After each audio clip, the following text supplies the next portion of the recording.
22 నెలలుగా ఈ స్టేషన్ ద్వారా రాయదుర్గం పట్టణ ప్రజలకు అట్లాగే మండల ప్రజలకు సేవలు అందించి బదిలీపై ధర్మవరం వెళ్తున్న జయనాయక్ గారికి ఇచ్చేసిన మిత్రులందరికీ పేరు పేరున నమస్తే. స్టేషను నేను మంత్రిగా ఉన్నప్పుడు 2018లో ప్రారంభం చేశాం. అంతకుముందు ఎస్హెచ్ఓగా ఎస్ఐ ఉండేవాళ్ళు, కానీ ఇన్స్పెక్టర్ స్థాయికి దాన్ని పెంచి అప్పట్లో ప్రత్యేకంగా ముఖ్యమంత్రి గారితో మాట్లాడి ఇట్లాంటి చాలా స్టేషన్లు దాదాపు 34 స్టేషన్లు అనుకుంటా రాష్ట్ర వ్యాప్తంగా అంటే రాయలసీమలో అప్గ్రేడ్ చేయించాం. చేయిస్తే అందులో ఇది ఒకటి 2018లో ప్రారంభమైంది. దాదాపు 11 మంది ఇన్స్పెక్టర్లు మారినట్లున్నారు.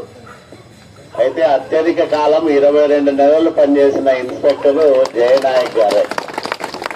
మిగతా వాళ్ళంతా చాలా తక్కువ టైంలోనే బదిలీ అయి ఇతర ప్రాంతాలకు వెళ్ళడం జరిగింది. దానికి ఆయన్ని అభినందిస్తా ఉన్నాం. ఎక్కువ కాలం ఇక్కడ ప్రజలకు సేవలు అందించినందుకు అభినందిస్తా ఉన్నాం. జయనాయక్ గారు మంచి అధికారి. అంతకుముందు కూడా ఆయన పనిచేసిన స్టేషన్లలో ప్రజలకు అట్లాగే ఉన్నతాధికారులకు మధ్య ఒక వారధిగా మంచి ప్రతిభ కనపరిచి సేవలు అందించారు.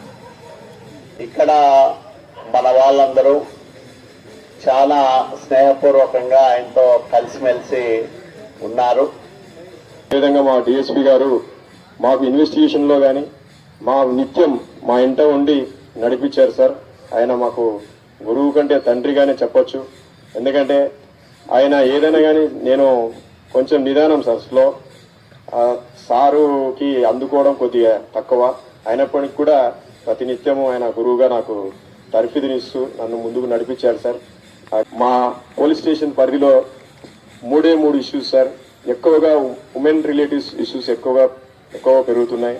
వాటి కోసం మీ ఆధ్వర్యంలో, మా జిల్లా ఎస్పీ గారి ఆధ్వర్యంలో ప్రజలకు, మహిళలకు అవగాహన సదస్సులు పెట్టడం, అదేవిధంగా కాలేజ్ యాజమాన్యం ద్వారా అవగాహన సదస్సులు పెట్టడం, మున్సిపాలిటీ పరిధిలోనూ మండల పరిధిలోనూ ఎంపీడీఓ ఎంఆర్ఓ సహకారంతో కూడా